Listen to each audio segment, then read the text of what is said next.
Hey, it's Sandy Rask. Looks like I'm live. I've gone on a minute early today so that I can let this kind of rotate and do its thing and become live. There I am, I'm live. Excellent. Well, I'm Sandy Rask, and this is the Food 2.5 Kitchen, where we find twice the flavor, half the calories. And starting tonight, we've got a full 10 sessions of cooking classes, all geared towards Thanksgiving flavors. So each episode, I'm going to give you a couple of different ways to incorporate each ingredient into your feast. Tonight's ingredient is going to be squash. Hi, Linda. How are you? So nice to see you. Doc, how are you? So good to see you. I thought you had a whole lineup of stuff going on tonight. So nice to see you. Thanks for stopping in. Julie, I know you set your clock early to get on with us, so thank you. And Karen, so nice to see you. Jill, oh my gosh, I'm loving this. Oh, keep on coming in. But tonight starts our Thanksgiving festivities. You're gonna see, if you saw the post on my Facebook page and on our Instagram post, I've got a different flavor every day, right up until Thanksgiving. And tonight we're gonna do squash. Karen, so nice to see you. Jill, so nice to see you. Christina, Annette, Kathy, fabulous. Oh my gosh, I'm so happy to see all of you. So I've already had some tragedy in the Thanksgiving kitchen. I'm going to be doing two different things. I'm going to do a butternut squash soup. And I'm going to do a delicata squash dessert, which I think will be just lovely. And if you can't get delicata squash in your area, don't worry. You have plenty of other options. So, hey, Jane, so nice to see you. John, great to see you as well. So yes, so I've already had tragedy. I have I'm going to show you how to cut the delicata squash, but I put some in because they take a while to cook.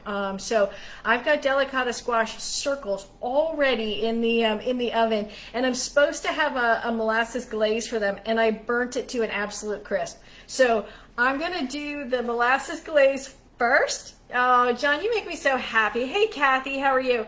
I know that you're a true believer, and that makes me so happy. So yes, so what would Thanksgiving be without some squash, right? So squash to me, and what you're going to see in these 10 days is I have two menus that I'm working, and I'll publish both of the menus if you're interested. But I thought about it in terms of flavor profile. So I have one that's pretty traditional. It's the way we expect to see things, but I've kind of kicked up some of the flavors and kicked down some of the fat in the meal. And then in the second menu, I got a little more. I just got a little more fun with it. So hey, Kathy, nice to see you as well. So it should be a fun 10 days, and some things that are a little out of the box. But talking about Thanksgiving for just a second, I found as I've downsized, and we've downsized our celebrations even before COVID. The downsizing of celebrations has really made me think, I want the traditional flavors, like I want the cranberry and I want the squash and I want the turkey and I want some sweet potatoes in there and some green beans, but I don't necessarily want 10 different dishes. So I've got, I will absolutely post the menus. Look for them tonight when the recipes come out with this one. Hi Ruth, nice to see you. Ashley, so nice to see you as well. I hope you found those spices. And yes, John, absolutely, I will post away. But but what I found is, like last year, I did braised turkey thighs, and I did it in kind of a shepherd's pie. So I built the green beans into it, I built the potatoes over the top, and we really did like one dish with some cranberry sauce on the side. Hey Shauna, so nice to see you too. So yeah, so that's don't feel like you're boxed in. I think it's more about getting that flavor profile right. So let's start with the squash, and let me show you what I've got already. So here is, I'm going to turn the stovetop on, and you're not going to let me forget it. Everybody text shout at me. But what I've got in here is a little bit of pomegranate juice, and I'm going to show you.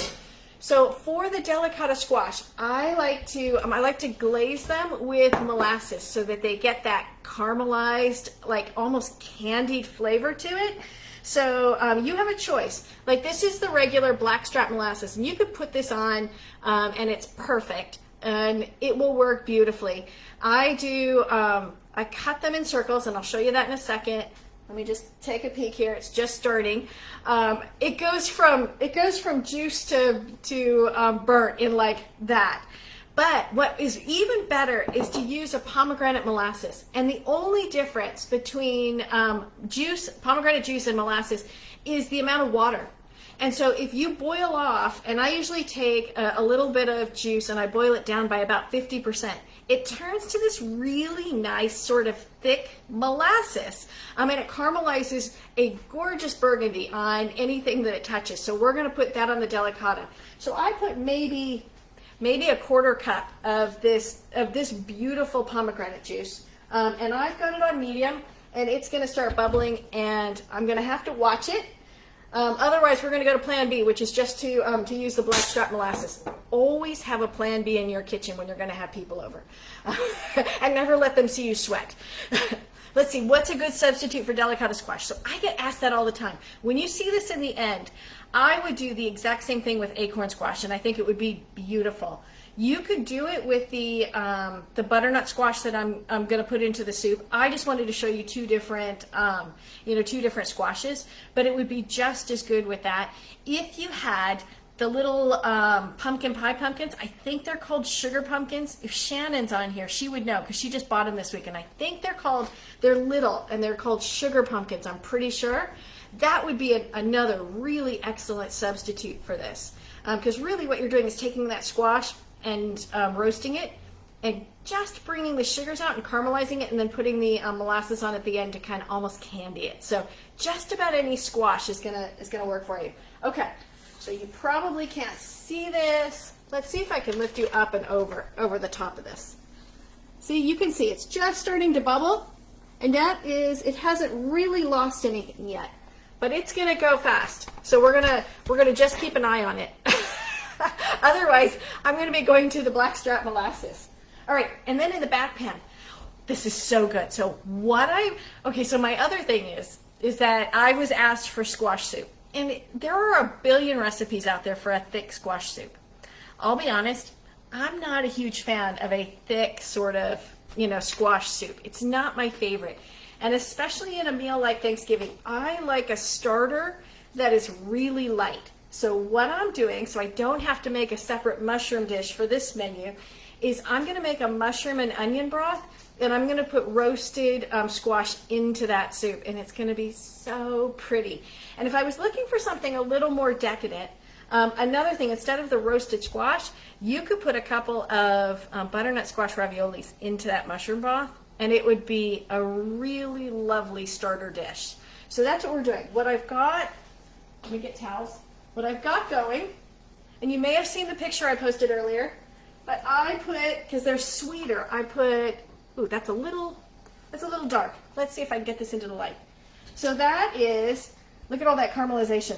That is 4 to 5 shallots, some big ones, and 1 large leek that I sliced up. A couple of cloves of garlic. Yeah, it's really good, Carla. A couple of cloves of garlic. Let's see, I ordered them. Oh, perfect, Ashley. Awesome. So you got them from Prime. Let me try and stay focused. Sorry. So it was 1 large leek, 4 to 5 of those large shallots, just cut into a rough slice.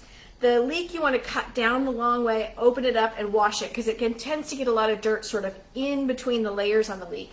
Put it into a little bit of avocado oil just to get it started. EVOO would work equally well. And then I started with the seasonings that are going to be really consistent with this whole dish. So when I think of Thanksgiving, I think of 2 things. Let's see if you can see that on there. So this is sage and this is thyme. These to me are the 2 flavors of Thanksgiving. This is what I smell in my house when we're roasting even a chicken. If we've got sage and thyme on it, it feels like I've just dropped into Thanksgiving. So into the shallots and the leeks, which I I put them on about a half an hour ago. So this is about 30 minutes, but you could soften them and put this on, or you could take them all the way to caramel. Either way, they're going to be really, really good. But thyme and sage is in there, and a little bit of salt, and that's it. Let me check this. Okay, so that pomegranate, it's about 25% down. It's probably got another 25% or so. So we're going to keep an eye on that. Then in the oven, I took a shortcut, and I believe with Thanksgiving dinner, we work hard to get all of this done. I take some really strategic shortcuts. One of them, and you can see my trash in this container, but this is organic cubed butternut squash. So on a day like Thanksgiving, I'm not going to take the time to, buy a whole squash, cut it, only if I didn't have a choice. I like buying it cubed from the produce department. Saves me a bunch of time and a bunch of effort. But if you had a whole squash, I would cut it in half long ways. I'd rub it with a little bit of that same avocado oil. I would sprinkle it with thyme and sage and a little bit of sea salt, and I'd start roasting it. And the other thing I'm roasting, I don't have a container for that, but sliced shiitakes. So I've got butternut squash and about 2 packages, and I think the packages are 4 or 5 ounces. So I've got somewhere between 8 and 10 ounces of shiitake mushrooms. Let me grab that.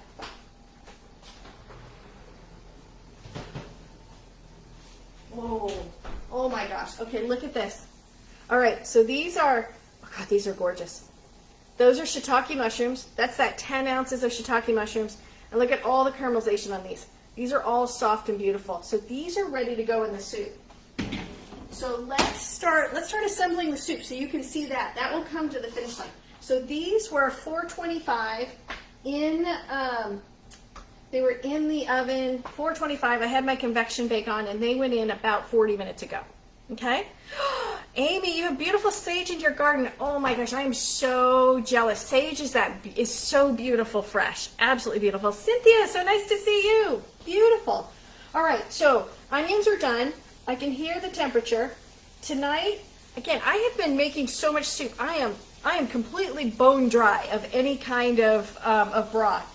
So I bought bone broth, and I'm kind of a bonehead because I thought I was buying mushroom broth, but it turns out I'm buying mushroom chicken, and of course I'm buying mushroom chicken because this is bone broth. So at any rate, this is going to be fine. If you wanted it full vegetarian, get yourself a really good mushroom broth. There are plenty of brands out there.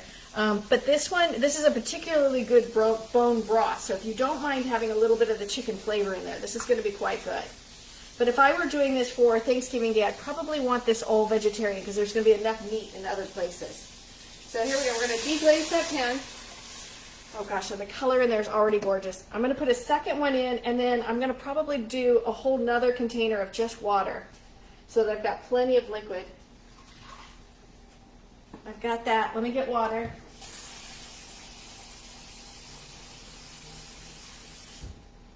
Okay. Got that. We're going to turn this up. We're going to get that to a boil. Okay, and I'm going to take the squash and the mushrooms and put that in so they can start doing their work.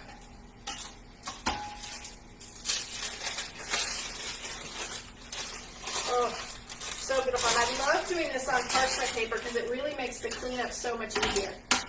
If you don't have parchment paper, your pans get really just a mess. Okay. Here, let's do this. Parchment paper. And it goes. Oh my gosh, and now I've got this super chunky soup. And this is almost made. Now what we're doing is we're just taking those roasted vegetables, and all they're doing is flavoring that, that broth even more. So you've got it. Let me get a big spoon. Here, get this. And you're going to see, it's kind of a dark liquid, but it's so pretty. It's so rich. Yeah, let me get that a little bit warmer, and then I'm going to taste it and make sure I've got the seasonings right. So what I did was the squash, the shiitake mushrooms, and the onions were all done with that same profile of spices, that sage and thyme. So here we go. Okay, can you see? All right, I almost missed it. Again. All right, let me get the delicata squash out of the oven and we're going to glaze that. And I'll show you what that looks like.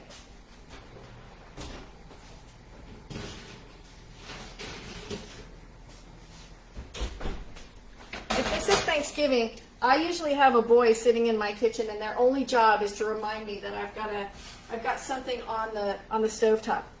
But if you look at this, let me just show you. Look at that. It's syrupy and beautiful. So all we've done is cook out some of the liquid. And I'm just going to tap a little bit of this on there and put it back in the oven for a short bit. Oh my gosh, this is so pretty. Wait, I'll hold one of these up. Let me just get this on. And I'll hold this up so you can see it.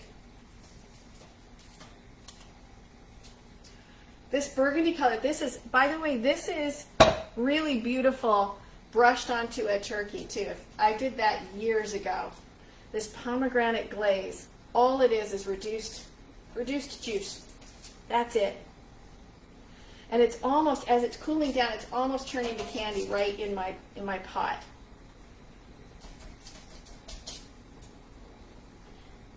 Optimally, you'd want to take it off the stove a little before I did. But let's just show you what this looks like. Okay, that's a little hot. All right, look at this. And we haven't even put it back in. We're going to put it back in. God, my lighting is really not great here today.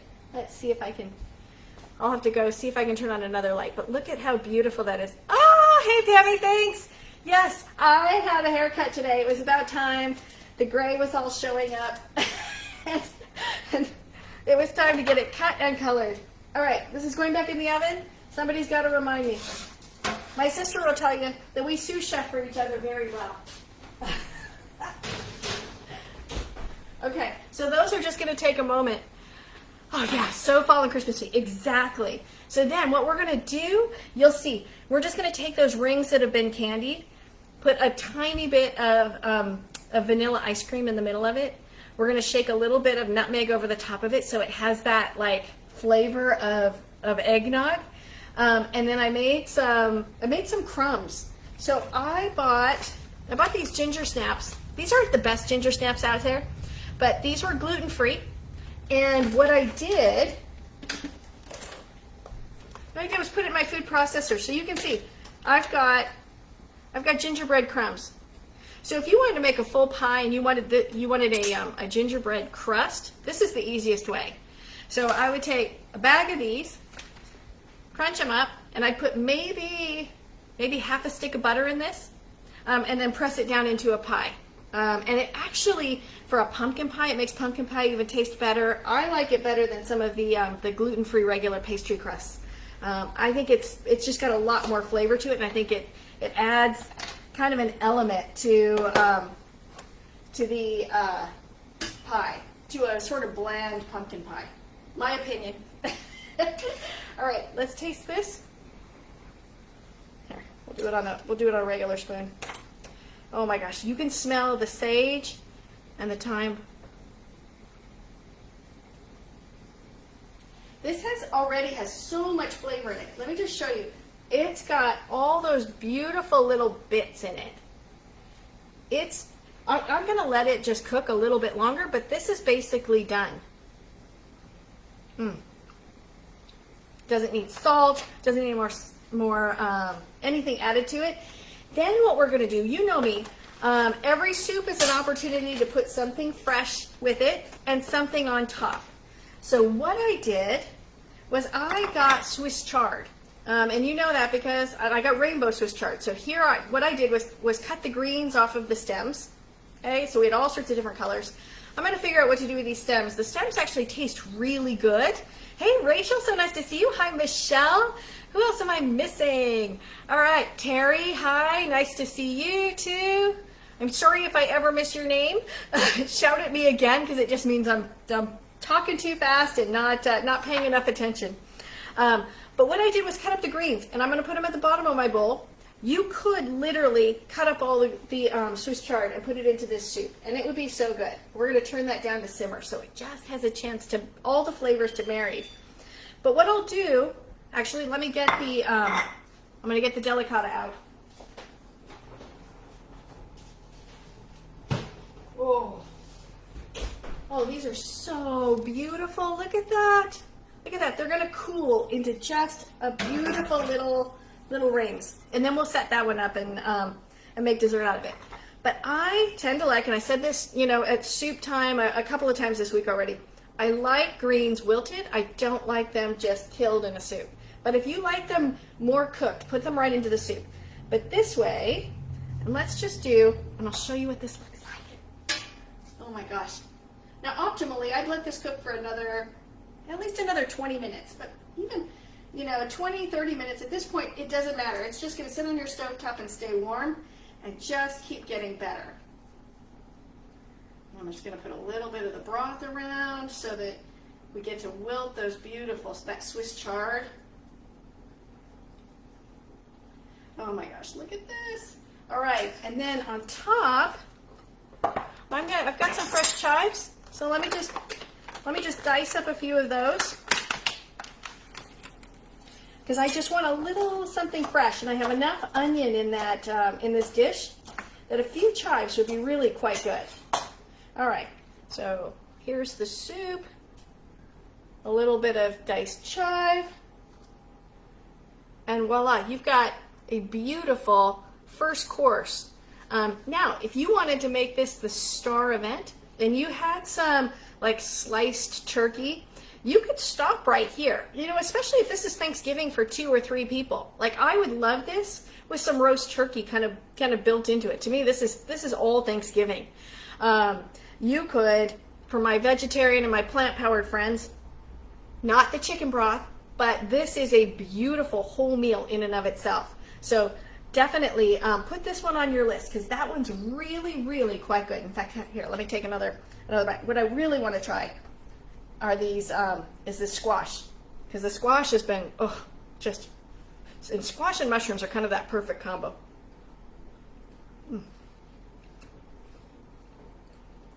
The squash itself, anytime you roast a vegetable, you roast out the moisture. So any natural sugars that it has inside have just been, you know, super compressed into it. And so the sweetness comes out, but you've got the sweetness sort of paired against those earthy mushrooms and the sage and the thyme. This is such a beautiful dish. And then look, there's the mushrooms too. Let me just show you what these shiitakes look like. Here, and we'll do that with a little bit of, I don't usually play with my food like this, but let's make the perfect bite. All right, we've got Swiss chard on the bottom and a beautiful shiitake mushroom. Okay. That's gorgeous. Another potential topping. What I was going to do tonight, but I got moving too quickly. When you do the shallots, hold a few shallots aside, because what I can do is fry them and make them crispy and put those on top of the soup, and that is perfection. But I sliced up all my shiitake, all my shallots, and threw them in. So I got kind of screwed that up. All right, so then, look at this. We're 23 minutes in. We've already got one dish that could be our main, could be a side, done. Now what we're gonna do is do a dessert, and this is so much fun. I love this, and this is kind of one of my roughly 100-calorie desserts that I like to kind of keep in my back pocket. So when I need something sweet, I can immediately have something. So let's take, oh my gosh, look at that. Okay, we're gonna put that's the center ring right there on the plate. Okay, then what you want to do, I have scoops. I've talked about these before. Well, let me just show you, because I've done cooking classes over the years.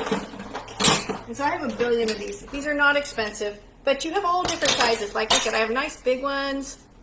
I have super big ones. Like if I want to make little meatloafs, individual meatloafs, this is kind of perfect.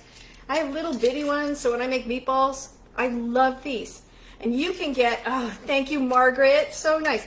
You can get a 3-pack of them on Amazon for like $15. Really not a big deal. My friend Sarah Hankinson with Pampered Chef has some really professional ones. Hey Sharon, so nice to see you. So definitely check out the scoops, because here's what I'm going to do. I want this ice cream because this is a holiday, and I bought Interestingly, one of the best ice creams that I could find, and this is where I would totally cheat and buy. I would buy a good quality vanilla. This one is lactose free, but what I liked about it were the ingredients. Now, what I'm finding is even at expensive grocery stores with expensive ice cream and gelato, I don't like the ingredients on them. Okay, if you're just going to have it for one holiday, I get it. Just let it go and enjoy. But even like Talente was one of my favorite brands, but they've been bought by Unilever, and now the list of ingredients in Talente gelato is just hideous. So this one is the ingredients are cream, milk, non-GMO pure cane sugar, egg yolks, vanilla extract, salt, and lactase. So they put the lactase in because this is lactose free. Now this wouldn't work for my plant-powered friends that don't do eggs. But this actually, we had a container earlier and took a sampling of it. This is actually a pretty decent ice cream, whether you're lactose intolerant or not. So what I like is, I like the scoop because it keeps me honest. I know that this scoop, I think if I've got the right one, this is 3 tablespoons. Okay, so, and you get a nice professional look, right? But we've already got that on top. Okay, then, let's see, I didn't pull out nutmeg. Let me grab nutmeg. Dill, onion, nutmeg. Nutmeg on top of vanilla actually does really taste like eggnog, so it kind of makes for a nice dusting. You can kind of see what I'm doing. Nothing too fancy there yet.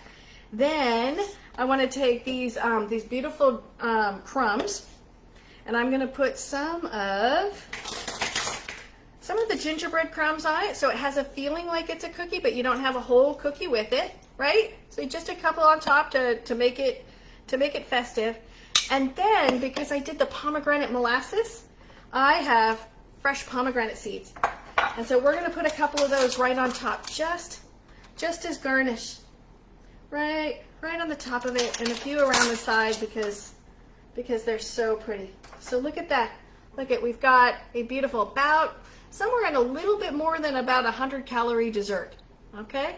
So I hate when they put skim milk and tons of carbs. Oh God, I'm the same way, Rachel. Ice cream really frustrates me because ice cream literally should just be cream and sugar, maybe eggs if you're doing a custardy kind, but it shouldn't have the long list of ingredients that they have in it. But you can tell the squash, the delicata squash is still hot, so the ice cream's melting through. It's really, this is so pretty. Let me grab a spoon. I'll tell you how this is. So this delicata squash, it gets a little bit crispy, almost like a creme brulee when you put the pomegranate molasses on it and a little bit of ice cream. And it's sort of that bridge. It's got Thanksgiving flavors because it's got the ginger snap and the squash and the vanilla, but that nutmeg sort of says we're headed to Christmas. So anyways, this is a beautiful, if you just want a really light dessert to end a meal, I think this is just fantastic. And like I said, an acorn squash would be a little bit bigger serving, but would be just beautiful. You could do the butternut squash. You could take the roasted butternut squash and put it in the food processor, make a little puree, and put that down underneath, and then put the ice cream on top. It would be, and then maybe a little bit of the ginger snaps. It would be so good. So let me see. Oh, thank you, Rachel. Thank you for telling me it looks divine. That makes me happy. All right, so those are our 2 recipes for today. I mean, that's pretty easy, right? And you basically have a bunch of the Thanksgiving flavors built into your meal. So that's it for today. Let me see if I've got any questions that I've missed. It looks like that's a lot of scoops. I know, Ashley. I'm sorry. I got a little OCD with the scoops, and I've never been able to part with them. I used to do a lot of cooking classes with kids, and scoops are awesome for kids. You can give them cookie dough, or you can give them peanut butter or something, Play-Doh even, and they keep their hands out of it because they're using the scoop, and they just simply love the scoops. So yes. But I have this one, and I'll make it online. I think I've done meatballs for you guys before, but this one makes about 72 meatballs in 15 minutes. It's ridiculously fast how quickly it goes. So It's a nice way to sort of get everything rolling. Yeah, ice cream is really bad. You're right. There are plenty. Oh, and whipped cream. You could do this with whipped cream too. If you wanted to steer clear of any of the ice creams, that would be great as well. All right. So that's it. That's what I've got today. I should have looked. I can't remember what it is that I'm doing. Oh, Tuesday. Tuesday is election day. If you haven't gotten out there and voted, please go out and vote. Your vote counts. And this is one of those elections that we really, regardless of the side you're on, I want you to consider going out and voting because I think we're at a really pivotal point as a country. So please do that. What we're going to do Tuesday night, because I kind of think politics in the last couple of years has been a little bit of a three-ring circus. So I thought I would do three-ring circus kind of dishes. So everything in a circle. So we'll have some fun, and we'll keep tabs on how the election is going. And by 5 o'clock Pacific Standard Time on Tuesday, we should have a pretty good sense of what direction it's headed and where we're going as a country. All right. So that's it for me tonight. I hope you have a great night. I am so appreciative, as always, for everyone checking in. I am grateful in this month of gratitude for all of you, for everyone who continues to follow me and make my food. I love the pictures that come my way when you all send them. In fact, if you send me pictures, send me details, because I would love to post it up on social media and give you credit. And that's it. I'm Sandy Rask. This is the Food 2.5 Kitchen, and we're here cooking Thanksgiving for the next several weeks. And today was squash, and I am so thankful for you for helping me make all of my culinary dreams come true. Good night, everyone.